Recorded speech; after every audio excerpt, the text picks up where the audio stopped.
that's a fun bike. And I will tell you that I don't work for a dealership. I don't own a dealership. I'm under no contract with Harley-Davidson. The views you get on this channel are completely unbiased and independent. You'll only get it here on this channel. And I want to give a quick shout out to Owens Harley-Davidson in Yakima, Washington for supporting law-abiding biker media and understanding our mission to help as many bikers as we can worldwide. If you're in the area, stop by. They will treat you right.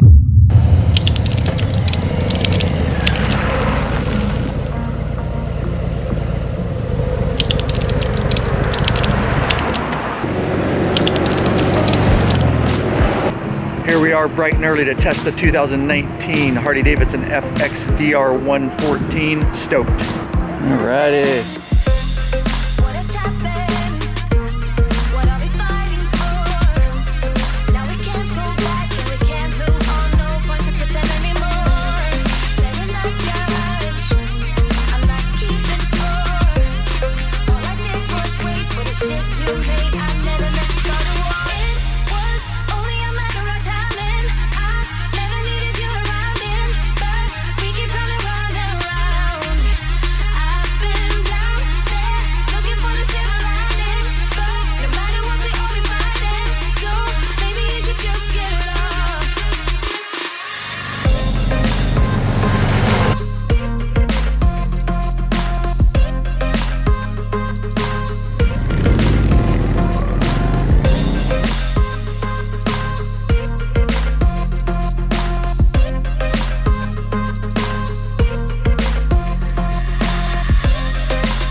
We'll just get right down to the meat and potatoes of this bike.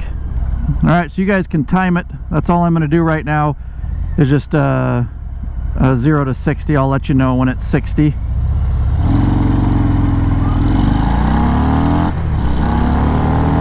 There's 60. And I got up to third gear and hit 60 there. So that's just a basic test, of course. Could probably do that a little faster, but plenty of get up and go. So we'll pull out here and then we'll get up next to this van, and I am running 6 gear, so we're at about 75, and I'll romp on it, see what kind of get up we get in 6 gear. So good in 6 gear. Obviously if I would have geared down, it'd be even more, but still, even in 6, plenty of get up and go. Very nimble, lane changes there. So I'm just going to drop it down in a 5th here. Oh yeah.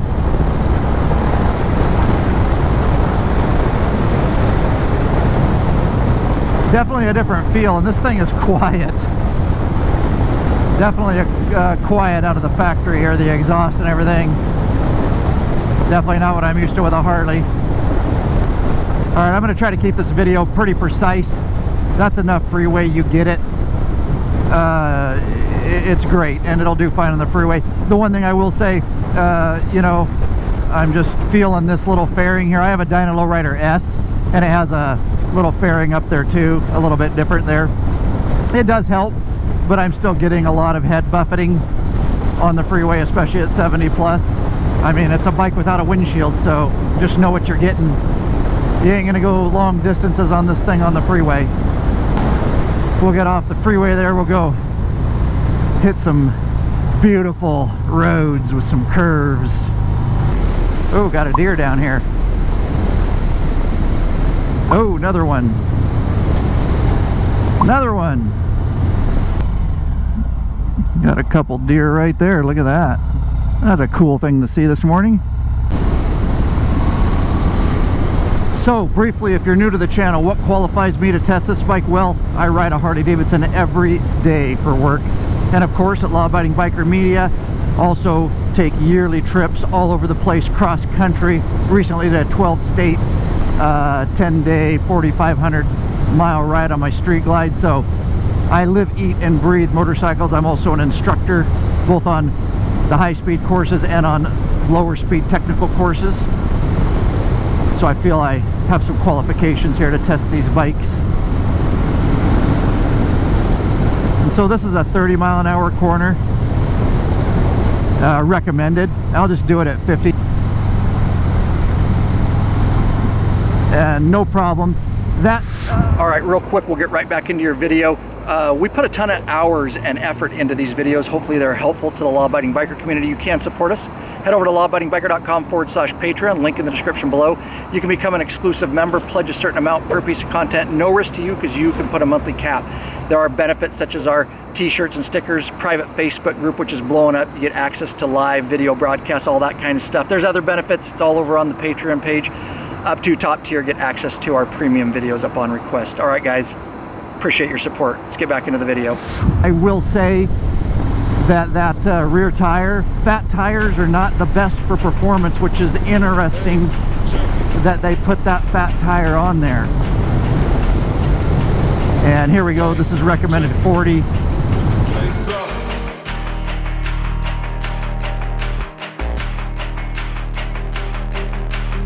And they're no problem, but it's interesting that they did that. But because it's not great for performance, that 240 rear tire. But with the new swing arm, the cast aluminum swing arm, the design, and the front inverted forks with cartridge dampening and all that, the 19-inch front wheel, the 18 rear, everything together, they engineered it. It does handle really well for a bike with that big a rear tire. But I will tell you that it still tries to stand you up a little bit in the corners. Just the couple corners I've taken now, it's not as smooth as a lot of bikes. It's going to try to stand you up just a little bit. You have to fight the bars just a little bit more. That's just my take. I ride a lot of fast, high-speed courses and bikes, and we'll go into this one pretty good too.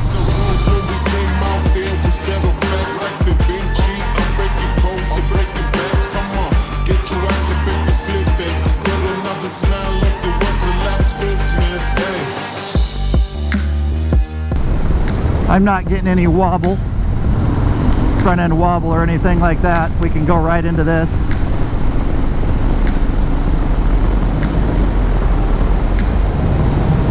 Yeah, it's still really nice, so don't get me wrong.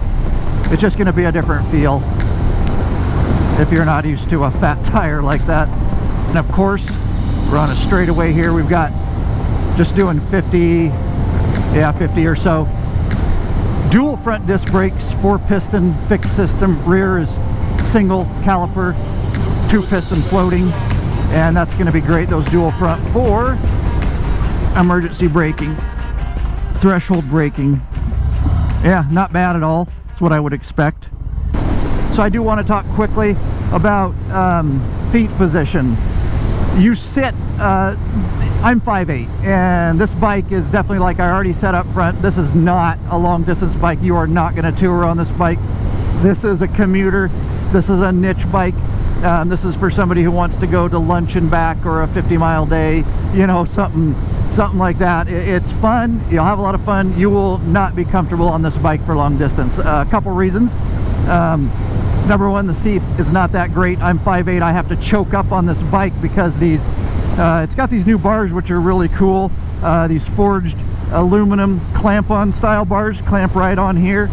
But because they're so far forward, you really can't get any rock back adjustment on them. I'm having to arch forward. I'm having to choke up on the bike, up on the tank. And you can see down there, now these, they say they're forward controls. On this bike, the way it sits, it's weird. Like my Dyna Lowrider S has forward controls, and my feet sit way out, kind of like that more, and it's a little bit more comfortable. Even though these are technically forward controls, not mid, they feel like mid controls because at my height, I'm having to choke up on this bike so that my arms, I really can't get my butt all the way back in the saddle, or I can't even reach the controls very well. I have to move up, choke myself up on the bike, sit upright on it, which is fine for a performance bike, they call it, you know. It's a good riding position. but because of that, it's not going to be comfortable. You can see my knees are really bent. I'm not sprawled out, so it's weird. Forward controls, yet they feel like mid controls. The one thing I've noticed here is you can roll through over here on your left toggle. You can roll through the different functions up here. Of course, you've got all your mileage and A, B, all that. You got, you know, distance to fuel and all that kind of stuff. You've got a fuel gauge. It's all electronic. It's got RPM, but it's digital. That's the first thing I look for. It's electronic. RPM, not my favorite. When I'm running most of my bikes, I really like a gauge, you know, a regular gauge to watch my RPMs and shifting and see where I'm at. But it's better than nothing. But just so you know, that's RPM gauge up there. Now, something we got to talk about is the clutch. It is a cable clutch. A lot of the bikes Harley's going to, like the Street Glides and all that, are hydraulic now, and for some reason they're not putting the hydraulics on these bikes. It's fine. It's fine. It's just interesting. Just interesting they didn't go hydraulic. So all clutch. It is adjustable like the older bikes, which is nice. You can adjust them. It's kind of hard to adjust the hydraulics unless you get an aftermarket product. There's not a lot of adjustment. You got an internal adjustment on this clutch, an external adjustment. We've got videos on this channel on how to do all that stuff. You can get it dialed in to right where you want. So this intake is definitely hitting my leg. It's so fat and sticks out there. Is it a huge deal? Not really. If I actually relax my legs a little bit out, because I'm choked up on the bike, it doesn't really rub on it too bad. So not a huge deal, but be aware of it. Ooh, look at me, whip it back and forth. Okay. Yeah, that's fun. Okay. But yeah, it's definitely responsive. You push on those bars, you really get up on the bike. Definitely a maneuverable little bugger. Oh yeah, get up over on it a little bit. I'm getting over the rear tire. I mean, once you get the feel of it, I can't believe that it actually corners out well with that wide a tire still. It's fun. It just begs to go through the corners, this thing. Just got to give a little more input. Slide up over on the seat. A little more input and you get around those corners, no problem. So yeah, it's got really nice clutch. Feels good. I can find it there. And it's so light and nimble. We can actually get it stopped without putting my feet down here. Little stoppy. Oh yeah. No problem. We could do that a lot longer too. So yeah. Light little bike coming in at 637 pounds dry. Of course, a little bit heavier. It's all fueled up and stuff. Breathing the fumes of the ashes, the spirits light up. Of course, about time Harley, LED headlight, LED signals and brake and all that stuff. So we got a 35 right there. Oh, this is pretty typical up here. Rocks. Got to be careful of that. Oh, more rocks. No problem getting around those. 4.4 gallon fuel tank, a little bit bigger, which doesn't make a big deal because you're not going to ride this bike far anyways. That's probably just the design of it, how they did that. It ended up 4.4. I don't think they really care. City street estimated at 46 miles per gallon is what they say. Definitely not the way I'm riding it today, but if you were easy on her, I'm sure. And if I haven't mentioned it, lean angle is really great on this bike. I forget what the exact specs are on that, but it has more than the rest of the Softail line, more than the Fat Bob. And I can lean it over in corners, no dragging. I can do lower speed technical, really tight, fully locked bars, clockwise and counterclockwise, fully locked, and lean the bike over at a good angle and no problems with dragging or anything like that. So that's super nice. All right, I will say after riding this for a while now, it definitely has a lot of feedback in the handlebars. Like, it vibrates pretty good. I guess I'm surprised it vibrates as much as it does. More like a little bit of an older bike, you might think. And after you ride it, take your hands off, they're still vibrating. You can definitely feel it at the higher speeds and things like that. Just something to be aware of. It's, again, not a long distance bike for sure. But I had heard some complaints. There's definitely heat that comes up your legs because the top of the motor really hangs out there. As long as you're moving, but I will tell you, I've heard some complaints. I agree. If it was a hot day or I was really idling a lot, like here, we're stopping at an intersection here, and I've got my Kevlar jeans on, so that minimizes the amount of heat that I'm getting up there. But I can definitely see on a hotter day in slow traffic, you're gonna get a good amount of heat coming up on your inner loins there. So you asked what my final thoughts are on this FXDR. It's an awesome bike. Dare I say that it's a novelty bike? Leave your comments in the description below. Let me know what you think. The reason I say it's novelty is it doesn't really cater, or it's not of interest probably to the core customers of Harley-Davidson. They're definitely going on a different demographic, and that's really cool. They need to do that. But your average Harley rider is not going to come down and buy this unless they got extra cash to spend and they want to put it in their garage and show it to their friends and ride it around. It is fun and all that kind of stuff, but it's kind of a novelty thing. There will be some that buy it. Of course, it might be their primary bike for commuting and shorter distance. Again, it's not a touring bike.